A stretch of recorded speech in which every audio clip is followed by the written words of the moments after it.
যখন 28 কলাম পরিপূর্ণ পেয়েছেন তখন আমাদের শিক্ষা প্রতিষ্ঠান এমপিও স্বীকৃতি দিতে এত গড়িমসি কেন? আমরা কেন আপনি এই গড়িমসি করতেছেন?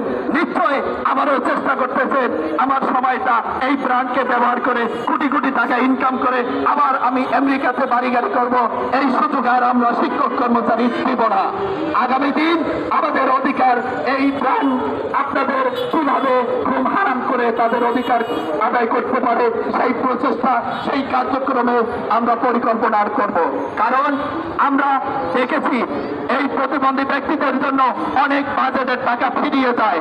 কেন ফিরিয়ে যায়?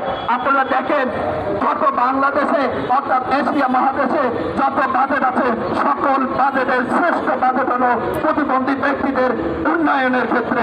অথচ সেই প্রতিবন্ধী ব্যক্তিদের মৌলিক অধিকার থেকে তাদের শিক্ষা থেকে বঞ্চিত করে রাখা হয়। এটি একটি সভ্য রাষ্ট্রে হতে পারে না। আপনারা কি চান আমাদের এই রাষ্ট্রটাকে, স্বাধীন রাষ্ট্রটাকে অস্থিতিশীলতা করে আবার আমাদের এই প্রতিবন্ধী শিশুদের তাদেরকে আমরা ঘর থেকে নিয়ে এসেছি, তাদেরকে পথে থেকে নিয়ে এসে সুশিক্ষায় শিক্ষিত করে দেশে একটি শিক্ষিত জাতি উপহার দিতেছি, আর আপনি আমাদের এই জাতিটাকে বঞ্চিত করে তাদের শিক্ষার হার বন্ধ করে দেওয়ার জন্য এই প্রতিষ্ঠানগুলো এমপিও স্বীকৃতি দিচ্ছেন না। এটি আমরা আর আপনার ঘুমতরানি মাসি পিসির গল্প শুনে আমরা এই মাঠ থেকে বিদায় নেব না। আমরা বিদায় যদি নিতে হয় আগামীকাল থেকে প্রয়োজনে মাঠ দখল করব, রাস্তা দখল করব। আমার অর্থ গেছে, আমার শর্ত গেছে, আমার জীবন গেছে, আমার যৌবন গেছে, আমার সকল সময়ে 17 বছর পার করছি।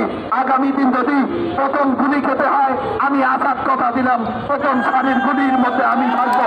আপনারা যদি সকলেই বাঁচতে হয় আমরা সকলে একসঙ্গে বাঁচবো, যদি মরতে হয় তাহলে সকলে একসঙ্গে মরবো।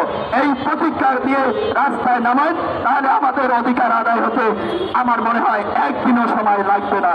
কিন্তু আমরা এত শান্তিপূর্ণ কর্মসূচির মাঠে মাসের পর মাস, বছরের পর বছর এগুলা দেখে এসেছি। কারণ 17 বছরে 5টা আন্দোলন গত হয়েছে, 23টা আন্দোলনে পড়েছি।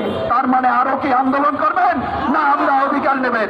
যদি অধিকার আদায় করতে হয় আগামী দিন থেকে পরিকল্পনা আজকেই করা হোক, আগামীকাল থেকে আমরা তারা যেভাবে আমাদেরকে ব্যারিকেড দিয়ে আমাদের অধিকার হরণ করেছে আমরাও তাদের ঘুম হারাম করে আমার অধিকার আদায় করে নেব। সেই প্রতিজ্ঞা নিয়েই আমরা আশা করি আগামী দিন সেই সুচিন্তিত মতামত আসবে, সেই আশা ব্যক্ত করে আমি আমার বক্তব্য শেষ করলাম। আল্লাহ হাফেজ। ধন্যবাদ ভাইকে।